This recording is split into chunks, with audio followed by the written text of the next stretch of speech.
सो हम लोग स्टार्ट करने वाले क्वाड्रेटिक इक्वेशन का नेक्स्ट पार्ट। सो पहले हम लोग ऑलरेडी पढ़ चुके थे, फैक्टराइजेशन मेथड पढ़ चुके थे, और क्या पढ़ चुके थे, डायरेक्ट फॉर्मूला भी ऑलरेडी हम लोग पढ़ चुके हैं, है ना। सो कौन बताएगा डायरेक्ट फॉर्मूला क्या होता है? विनय, डायरेक्ट फॉर्मूला क्या होता है बोलो? हाँ,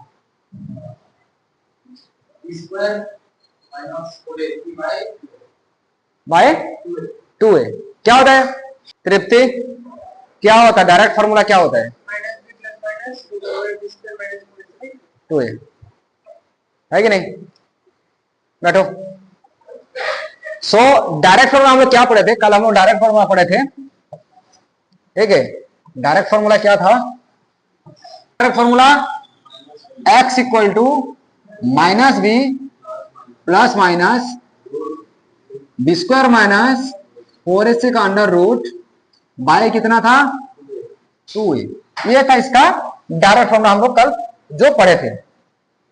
अभी देखो, ये पढ़ने के बाद, ठीक है, ये कल पढ़ चुके थे। उसके बाद देखो हम लोग और चीज एक पढ़े थे, नेचर ऑफ द रूट भी पढ़ चुके थे। यस और no? Nature of the roots हम लोग पढ़ चुके थे। नेचर ऑफ द रूट्स क्या होता है?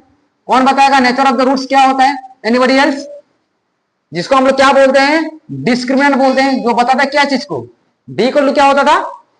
सिद्धि, डिस्क्रिमिनेंट का वैल्यू क्या होता था? हाँ, तो क्या होता है उसका वैल्यू क्या है? डी को क्या है? बी स्क्वायर माइनस 4ac था, बी स्क्वायर माइनस 4ac था, राइट। अब देखो क्वेश्चन करने वाले हैं हम लोग। जितना क्वेश्चन हो सकता है, टॉप इंपोर्टेंट क्वेश्चन जो प्रीवियस ईयर में आ चुका है या फिर जो आने वाला है, इस टाइप का क्वेश्चन को हम लोग अभी सॉल्व करते हैं, ठीक है। जैसे कि क्वेश्चन लिखा गया है, क्वेश्चन लिखो मेरे साथ, तुम लोग भी क्वेश्चन लिखो, उसको सॉल्व करना है। तो टाइम तुम लोगों को दूंगा क्वेश्चन सॉल्व करने के लिए, उसके बाद मैं बताऊंगा उसका आंसर क्या होगा। सो क्वेश्चन है, देखो हमको आंसर कैसे लिखना है। देखो इधर देखो, समझो, अभी हमको आंसर फाइंड करना है, ठीक है। गिवन में क्या दिया है पहले देख लेते हैं। इधर देखो, ध्यान इधर दो, बोर्ड पे ध्यान दो। हमको गिवन इक्वेशन क्या दिया है? हमको गिवन इक्वेशन दिया गया है, गिवन इक्वेशन हमको दिया गया है क्या? m-1 का m-1 into X square plus 2 m-1 into X plus 1 equal to 0 बोलते हैं, राइट। रुक गया। Now here where is a equal to कितना है? यहाँ पे m-1 है, यस और no?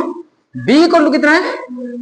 2 into m-1 and c का वैल्यू कितना है? +1। सबको समझ में आ गया होगा, यस और नो? a किसका होता है? x स्क्वायर की कोफिशिएंट को बोलते हैं a, b क्या होता है? x की कोफिशिएंट को बोलते हैं b, और c क्या होता है? That is the constant number. What is the constant number? +1। And what is the coefficient of x? 2 into m-1। And what is the a value of a? x square coefficient, that is m-1। सो अभी देखो question को समझो। अभी ये question ना बहुत important है, question को समझो। क्वेश्चन में बोल रहा है कि ये जो रूट निकलेगा ना, ये रूट क्या होगा? 2 रियल एंड इक्वल रूट निकलने वाला है। सो इक्वल रूट के लिए क्या होता है फॉर्मूला? फॉर 2 इक्वल रूट्स, है ना, फॉर 2 इक्वल रूट्स d किसके बराबर होता है? क्या 0 के बराबर होता है? अगर दो इक्वल, अगर आप लोगों को इसके बारे में नहीं पता तो मैं ऑलरेडी एक वीडियो और इंस्टॉल कर चुका।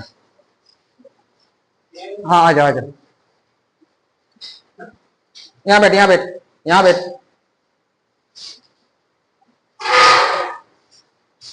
है ना। सो यहां पे देखो, तो 2 रियल एंड क्या दिया है? Equal roots. अगर 2 रियल एंड इक्वल रूट्स होगा तो d किसके बराबर होगा? यानी कि डिस्क्रिमिनेंट किसके बराबर होगा? 0 के बराबर हो जाएगा। इसके बारे में अगर आपको नहीं पता तो ऑलरेडी प्रीवियस वीडियो में इसके बारे में बता चुका हूं, उसको आप लोग देख सकते हो, है ना। तो d किसके बराबर होगा? 0 के बराबर। सो अगर d 0 के बराबर तो होगा तो d का वैल्यू क्या होता है? b स्क्वायर माइनस 4ac होता है, या सर नो? d का वैल्यू किसके बराबर होता है? b स्क्वायर माइनस 4ac को किसके बराबर हो गया? 0। अभी वैल्यू पुट करो भाई साहब, वैल्यू पुट करो। b कितना है अभी यहाँ पे? 2 इंटू m-1 का स्क्वायर, आया समझ में क्या?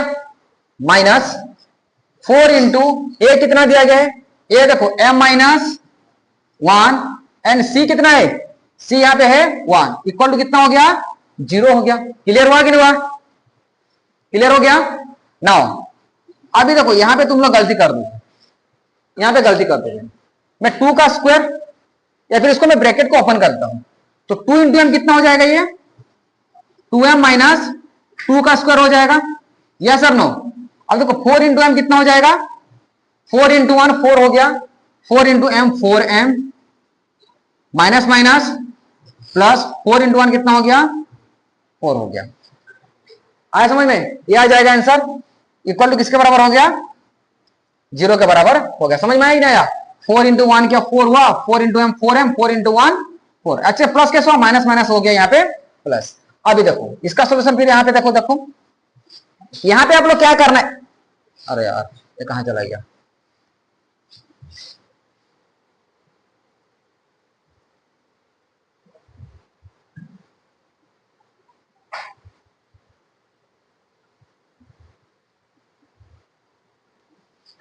देखो अब यहां पे आपको क्या करना है, यहां पे आप लोग क्या करना है, a माइनस बी का होल स्क्वायर पुट हो रहा है, आप लोग कर रहे हो यहाँ पे a माइनस बी का होल स्क्वायर, तो क्या हो जाएगा ए स्क्वायर, ये हो जाएगा A square plus B square minus 2ab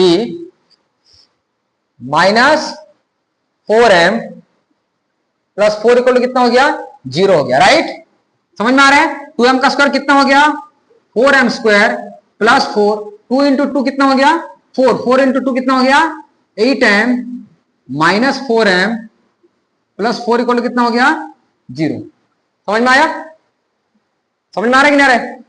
again यहां पे देखो कितना हो जाएगा 4m स्क्वायर, देखो माइनस 8m और माइनस 4m कितना हो गया, माइनस 12m हो गया, प्लस 4 और प्लस 4 कितना हो गया प्लस 8 इक्वल टू कितना हो गया 0। देखो पूरा का पूरा इक्वेशन किसमें कट जा रहा है, 4 में कट जा रहा है, तो सब इक्वेशन को 4 में काट दे रहा हूं, तो कितना बचेगा, यहाँ पे बचेगा m square minus 3m plus 2 equal to कितना हो गया 0। अभी देखो कौन सा इक्वेशन आ गया, अभी जो ये इक्वेशन आ गया क्वाड्रेटिक इक्वेशन आया कि नहीं आया, ये जो इक्वेशन आ गया कौन सा इक्वेशन हो गया, ये कौन सा इक्वेशन आ गया, ये एक क्वाड्रेटिक इक्वेशन आ गया। अभी हम लोग क्या करेंगे, इसको हम लोग स्प्लिटिंग द मिडिल टर्म के हिसाब से हम लोग इसको सॉल्व करेंगे। तो मल्टीप्लाई करने से कितना आ रहा है, मल्टीप्लाई करने से 2 और ऐड करने से -3, तो क्या हो जाएगा, दो नंबर क्या क्या है, -2 और -1 होगा, -2m minus 1m plus 2 equal to 0। आपको अगर फैक्टरेशन भी नहीं आता है, इसके लिए भी ऑलरेडी एक वीडियो अपलोड किया गया है, उसको भी आप लोग देख सकते हो जाके, है ना। अब देखो यहां पे कॉमन क्या जाएगा m, तो m माइनस 2 बचेगा, यहां पे कॉमन जाएगा 1, तो यहां पे बचेगा m माइनस 2 इक्वल टू किसके बराबर हो गया 0 के बराबर। समझ में आ रहा है ना, m माइनस 2 हो गया और दूसरा कितना हो गया m माइनस 1 इक्वल टू कितना 0। Now m minus 2 equal to 0 हो गया, तो m का वैल्यू कितना निकला 2 and m minus 1 equal to 0, तो m का वैल्यू कितना निकला 1, तो दो वैल्यू निकल चुका, एक कितना निकला, एक निकला m का वैल्यू कितना 2 और m का वैल्यू कितना निकला 1 निकल गया। ऐसे क्वेश्चन तुमको मिलने वाला एग्जाम में, ऐसे भी एग्जाम का क्वेश्चन मैं कराऊंगा, पहले तो बेसिक तो जान लो, आपको पहले बेसिक जानना जरूरी है, उसके बाद ही आगे उसका एडवांस लेवल क्वेश्चन जो भी है उसको हम लोग सॉल्व कर सकते हैं। बेसिक जब तक क्लियर नहीं होगा आप लोग क्वेश्चन सॉल्व नहीं कर सकते, ठीक है। तो पहले आपको क्या करना है, पहले आप लोगों को पहले बेसिक क्लियर करना है, कोई भी चैप्टर हो, चाहे पोलिनोमियल चैप्टर हो, ट्रिगोनोमेट्री हो, कोई भी चैप्टर हो, पहले आपको क्या करना है बेसिक क्लियर करना है। बेसिक क्लियर करने के बाद ही हम लोग आगे एडवांस लेवल क्वेश्चन अभी जितना भी एग्जाम का जो क्वेश्चन लोग आया गया है उसको हम लोग सॉल्व कर सकते हैं। समझ में आ रहा है, तो कोई भी चैप्टर कोई भी डाउट हो कोई भी चैप्टर से, तो मेरे को तुम लोग बिंदास पूछ सकते हो, है ना। किसी को अभी तक भी चैप्टर में डाउट तब भी आप लोग पूछ सकते हो कि सर समझ में नहीं आया, फिर से समझा दो, मैं समझाने के लिए तैयार हूं। क्लियर, यस और नो। क्या लिख लेते हैं गिवन में, है ना। यहां पे देखो गिवन इक्वेशन क्या दिया गया है, यहां पे गिवन इक्वेशन दिया गया है ना। अब ये जो मैं लिख रहा हूं ऐसे प्रोसेस में आपको लिखना पड़ेगा, 2-2 मार्क का 3-3 मार्क का क्वेश्चन आ जाता है, आप डायरेक्ट करोगे तब भी मार्क नहीं मिलने वाला है, आपको एक प्रोसेस के हिसाब से करना पड़ेगा, ठीक है। आप तो ऐसे नहीं है कि कॉम्पिटिटिव एग्जाम में बैठे हुए हो, ऐसा तो नहीं है कि आपको हाँ सर मैं टिक करके आ जाऊंगा, ये देखो ये मैं टिक कर दिया, टिक कर दिया, ऐसे आपको मार्क मिलने वाला है नहीं। तो आपको क्या करना पड़ेगा, प्रोसेस के हिसाब से करना पड़ेगा, है ना।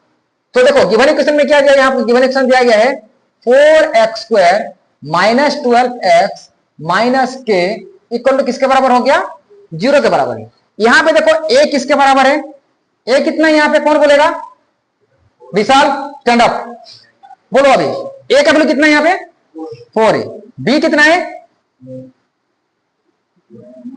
बी बोल रहा है 12 बोल रहा है, सही बोल रहा है गलत बोल रहा है, -12 है, -12, सी कितना है -k है। ओके, यहां पे देखो और एक चीज, यहां पे k वेरिएबल नहीं है, k कोई कांस्टेंट नंबर है, ठीक है ना। यहां पे आपको वेरिएबल कौन है, ओनली x वेरिएबल, ठीक है। क्वाड्रेटिक में तुम लोग x वेरिएबल के साथ ही डील करना है। यहां पे क्वेश्चन क्या पूछा जा रहा है, यहां पे क्वेश्चन में पूछा जा रहा है हैव क्या चीज बोल रहा है, नो रियल रूट। अगर रूट्स अगर रियल नहीं होगा तो क्या होगा, इसका मतलब नो रियल रूट्स के लिए क्या होता है, है ना, इक्वेशन है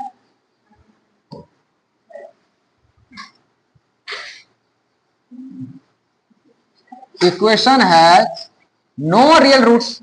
अब नो रियल रूट्स का मतलब क्या होता है, डी 0 से छोटा होगा कि बड़ा होगा, नो, जब भी रूट्स फाइंड नहीं होता तो वहां पे डी का वैल्यू क्या होता है, अरे क्या होता है, नो रियल रूट्स मतलब क्या होगा, डी इमेजिनरी नंबर हुआ होगा यहाँ पे, यानी कि 0 से छोटा हुआ होगा, तो डी इज लेस देन 0, तो डी का वैल्यू कितना होता है b² - 4ac लेस देन 0 होगा। अभी वैल्यू पुट करो, b कितना है -12 का स्क्वायर -4, a कितना है 4 एंड c कितना है -k, है कि नहीं, -k इक्वल टू कितना हो गया, फिर से लिख देता हूं उसको अच्छे से, फिर कोई देखेगा तो कमेंट करेगा। तो देखो b कितना है -12 का स्क्वायर 4, a कितना है 4, c कितना है -k इज लेस देन कितना हो गया 0 हो गया, राइट। अभी -12 का स्क्वायर कितना होता है 144, -4 4 जा 16 इंटू के कितना हो गया 16k, और माइनस माइनस क्या हो गया प्लस, तो 16k इज लेस देन 0। नाउ 16k इक्वल टू -+144 को इधर भेज दो, क्या हो जाएगा -144 हो जाएगा, 0 से माइनस होगा तो -144 बचेगा। अब देखो k इक्वल टू क्या निकल गया, k इक्वल टू कितना निकलेगा -144 भाई कितना हो गया 16 हो जाएगा। आया समझ में,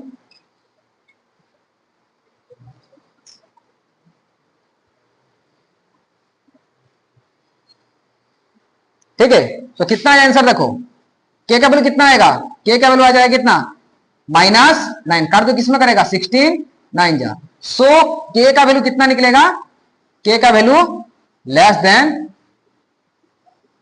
ये हो गया आपका आंसर। क्लियर, समझ में आ रहा है कि नहीं आ रहा है, नहीं आया, आ गया। Next question,